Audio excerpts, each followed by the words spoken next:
साथियों, अंत्योदय अकेडमी में स्वागत है आपका। साथियों, मानव जीवन में दैनिक क्रियाकलाप में रसायन का महत्वपूर्ण उपयोग है। दोस्तों, आज हम इस टॉपिक पर विशेष चर्चा करेंगे, साथ ही आपके कुछ मिथ एवं संशय भी दूर करेंगे। इसके लिए आप हमारी वीडियो को लास्ट तक देखें, साथ ही लाइक, सब्सक्राइब और कमेंट करना ना भूलें। तो दोस्तों, आज हम स्टार्ट करते हैं हमारा महत्वपूर्ण topic chemistry and daily life, या रसायन का दैनिक जीवन में क्या उपयोग है। दोस्तों, रसायन का प्रकृति के प्रत्येक क्षेत्र में बहुत ही महत्वपूर्ण उपयोग है। दोस्तों, आज हम परोक्षोपयोग की दृष्टि से कुछ महत्वपूर्ण क्षेत्रों पर चर्चा करेंगे, जिनमें होंगे medicine, food, soap and detergent के साथ साथ गृहिणियों के लिए रसायन किस प्रकार से उपयोगी है, साथ ही इंडस्ट्री और एग्रीकल्चर में इसका क्या उपयोग है। दोस्तों, सर्वप्रथम हम मेडिसिन पर चर्चा करेंगे। मेडिसिन दोस्तों, कम अणुभार वाले वे रासायनिक पदार्थ जो बृहद आणविक लक्ष्यों से क्रिया करके जैव प्रतिक्रिया उत्पन्न करते हैं, मेडिसिन या औषधि कहलाते हैं। दोस्तों, यह जैव प्रतिक्रिया चिकित्सीय और तथा बहुत लाभदायक होती है। दोस्तों, हमारी प्रथम मेडिसिन है एंटासिड्स। दोस्तों, जैसा कि आप सभी को पता है, अमाशय की दीवार से लगातार HCl तथा आदि अनेक एसिड्स निकलते रहते हैं। दोस्तों, इन्हीं एसिड्स की प्रवृत्ति को कम करने का काम एंटासिड्स करते हैं। अगर इसके रासायनिक सूत्रों को देखा जाए तो NaSCO3, MgOH2, LOH3 इसके कुछ उदाहरण हैं। अगर इनका उपयोग नियंत्रित नहीं होता है या ये पूर्ण रूप से कार्य कर नहीं करते हैं, तो इनके स्थान पर इनके धातु हाइड्रोक्साइड का उपयोग किया जाता है, जिनके उदाहरण रेनिटिडीन, सेमेटिडीन हैं। दोस्तों, अब आते हैं एंटीहिस्टामिन मेडिसिन पर या प्रति एलर्जी औषधियों पर। दोस्तों, यह जो रसायन होते हैं जो एलर्जी के प्रभाव को कम करते हैं, उन्हें प्रति एलर्जी औषधियाँ कहते हैं। बेसिकली इसके उदाहरण स्वरूप आप ब्रोमफेनिरामिन, डिमेटम, टारफेंडिन तथा सेल्डन को देख सकते हैं। दोस्तों, एलर्जी क्या होती है? तो शरीर की त्वचा से हिस्टामिन नामक रासायनिक पदार्थ स्रावित होता है, जो धूल कण, परागकण, धूप आदि से के प्रति प्रतिसंवेदी होता है, जिससे त्वचा पर दाग धब्बे, जलन, खुजली, आँख आना, छींक आना आदि अनेक समस्याएं उत्पन्न होती हैं। इनके प्रभाव को कम करने के लिए एंटीहिस्टामिन टैबलेट्स ली जाती हैं। दोस्तों, इसके बाद आता है ट्रैंक्विलाइजर्स या प्रशांतक औषधियाँ। दोस्तों, तंत्रिका सक्रिय औषधियों को दो भागों में बांटा गया है, प्रशांतक औषधि और एनाल्जेसिक या पीड़ाहारी औषधि। सर्वप्रथम हम ट्रैंक्विलाइजर्स को पढ़ेंगे। दोस्तों, ये मानसिक रोग के उपचार व निदान में काम आती हैं। दोस्तों, इसके द्वारा अत्यधिक तनाव व अवसाद की स्थिति में इसको उपयोग किया जाता है। अगर इसको उदाहरण स्वरूप देखें तो आप इसको एक्वेनिल, ल्यूमिनल, सेक्रोनल, पॉमेट, क्लोराइडोजोपॉक्साइड, बेरोनल, एमिटल, नेमबूटल तथा बेलियम सिरोटोन आदि कुछ महत्वपूर्ण प्रशांतक औषधियाँ हैं।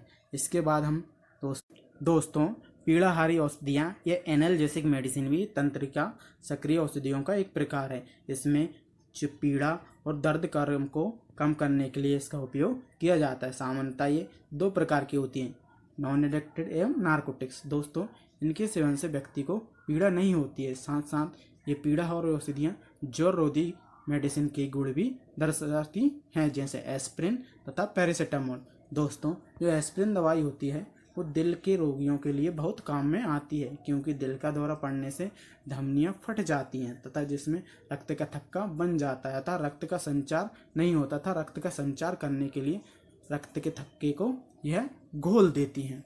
दोस्तों स्वापक या नार्कोटिक्स दवाएं भी कठोर पीड़ाहारी औषधियाँ होती हैं। बेसिकली जब असहनीय दर्द होता है तब इनका उपयोग किया जाता है, परंतु इनके उपयोग से बचना चाहिए, क्योंकि ये मनुष्य को निद्रा एवं संशयहीनता का आदि बना सकती हैं। इसके उदाहरण स्वरूप आप मार्फिन, कोडीन तथा हीरोइन को देख सकते हैं।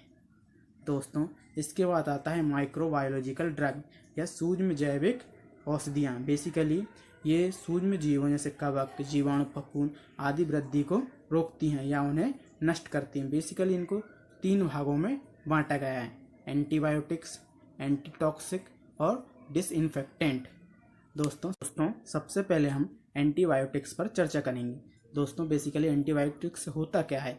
जो सूक्ष्म जीव जैसे जीवाणु, कवक, फफूंद आदि से तैयार किए जाते हैं। साथ ही दूसरे हानिकारक जीव मनुष्य में संक्रामक रोग उत्पन्न करते हैं, उनकी वृद्धि को भी ये रोकते हैं। उदाहरण स्वरूप आप सेल्वर्सन, सिफिलिक रोग के उपचार में इसका उपयोग किया जाता है। सल्फापिरिडिन, पोटेंशियल तथा सल्फेनिल को देख सकते हैं। दोस्तों, जो एक साथ कई रोगों के निदान में काम आती हैं उन प्रतिजैविकों को ब्रॉड स्पेक्ट्रम एंटीबायोटिक्स बोलते हैं। दोस्तों इसके बाद आता है प्रतिरोधी या एंटी टॉक्सिक औषधियाँ। दोस्तों जो सूक्ष्म जीव की वृद्धि को रोकते हैं या उन्हें मार देते हैं, परंतु जीवित ऊतकों पर इनके विपरीत प्रभाव या साइड इफेक्ट्स नहीं होते हैं। उदाहरण स्वरूप डेटॉल, टिंचर आयोडीन, सोफ्रामाइसिन तथा फ्यूरोसिस हैं। दोस्तों टिंचर आयोडीन एल्कोहल व जल का मिश्रण होता है जिसमें आयोडीन 2.3% होता है। दोस्तों अगर डेटॉल की घटक देखा जाए तो इसमें क्लोरो जाइलिनॉल तथा टर्पिनिनॉल होता है। दोस्तों इसके बाद आता है डिसइंफेक्टेंट। रोगाणुनाशी या डिसइंफेक्टेंट औषधियाँ वह औषधियाँ होती हैं जो सूक्ष्म जीवों को तो मार देती है परंतु इनका जीवित ऊतकों पर कोई प्रभाव नहीं होता है। उदाहरण स्वरूप फिनॉल सल्फर डाइऑक्साइड है। दोस्तों अगर इसके बारे में एक तथ्य की बात की जाए तो सांद्रता में परिवर्तन करने से एक ही पदार्थ को प्रतिरोधी या रोगाणुनाशी के रूप में बदला जा सकता है। इस तथ्य को उदाहरण स्वरूप आप फिनॉल के 2% विलयन को प्रतिरोधी जबकि फिनॉल के 1% विलयन को रोगाणुनाशी बना सकते हैं। दोस्तों रोगाणुनाशी का उपयोग निर्जीव वस्तुओं पर क्रिया के लिए किया जाता है, जैसे फर्श, दीवार, टॉयलेट, टाइल्स, शल्य क्रिया आदि में काम आने वाले उपकरणों पर इसका उपयोग किया जाता है। दोस्तों इसके बाद आता है प्रतिजनन औषधियाँ या एंटी फर्टिलिटी ड्रग्स। दोस्तों ये वह रासायनिक पदार्थ है जो गर्भावस्था बढ़ाने वाले हार्मोन को प्रतिबंधित करते हैं या दबा देते हैं। बेसिकली इनसे गर्भावस्था की संभावना ना के बराबर या बहुत कम हो जाती। उदाहरण स्वरूप इनके रासायनिक संगठन में नॉरएथेनड्रोन एंड इथाइल एस्ट्राडियोल आते हैं। दोस्तों अब हम केमिस्ट्री का भोजन में क्या उपयोग है उस पर चर्चा करेंगे। दोस्तों केमिस्ट्री में महत्वपूर्ण उपयोग है कृत्रिम मधुरक।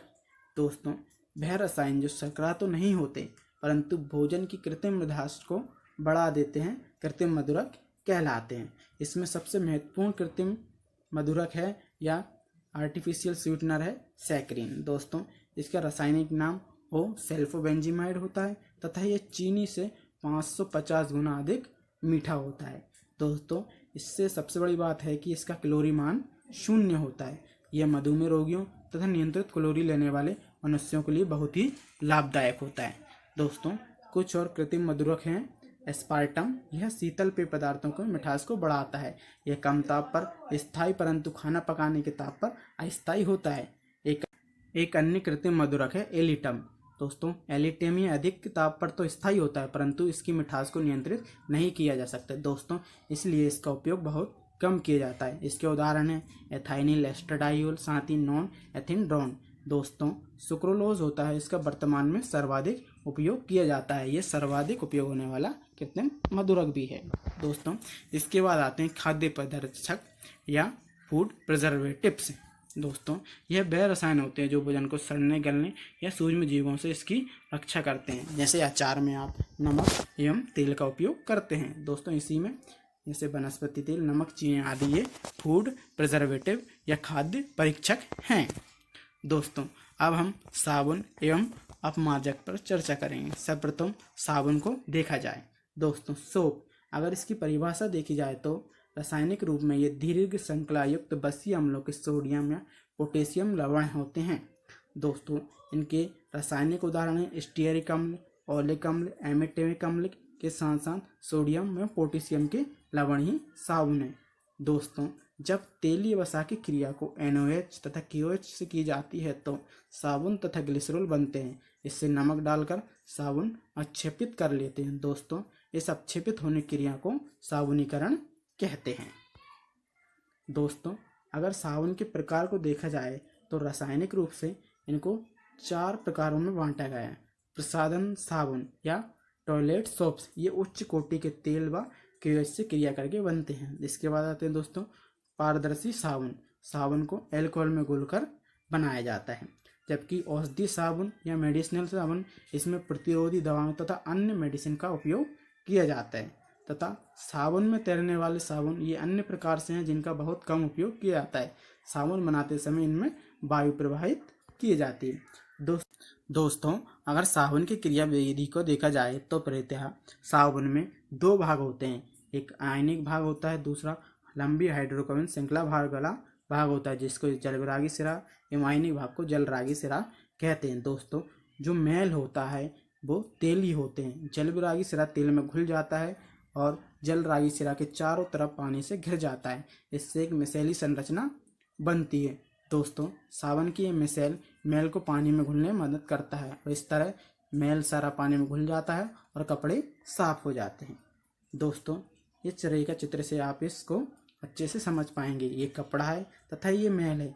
दोस्तों इसमें हाइड्रोफोबिक सिरा तथा हाइड्रोफिलिक सिरा, ये जलरागी तथा ये जलविरागी सिरा है।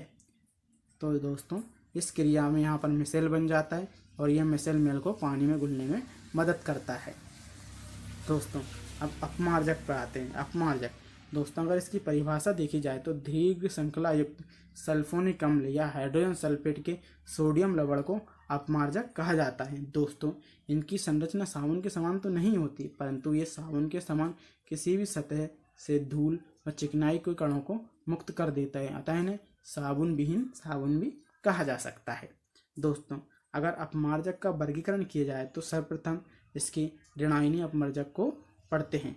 दोस्तों ऋणायनी अपमार्जक क्या होते हैं? बेसिकली इसमें ऋणायन बड़े आकार का होता है जिसमें हाइड्रोकार्बन की श्रृंखला असाकित होने के कारण इनका कारण जीवाणु अपघटन बहुत ही आसान होता है।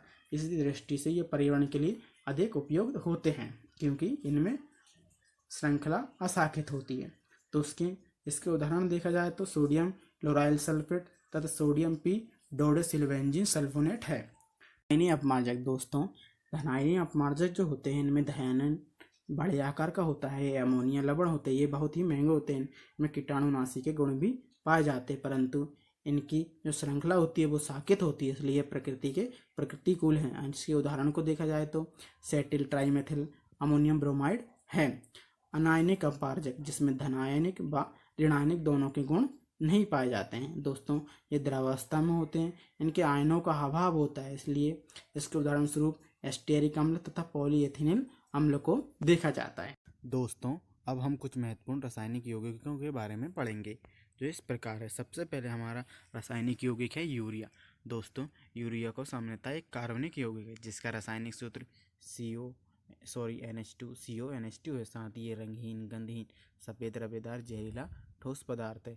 यह जल में अति विलेय रासायनिक पदार्थ है। साथ ही ये सामान्यतः स्तनपायी और सरीसृप प्राणियों के मूत्र में भी पाया जाता है। इसकी खोज सर्वप्रथम 1883 में फ्रेंच वैज्ञानिक हेनरी रावलो ने की थी, परंतु कृत्रिम विधि से इसका सर्वप्रथम निर्माण जर्मन वैज्ञानिक बोलर ने किया था। इन्होंने इसका निर्माण सिल्वर आइसोसाइनाइड से किया था।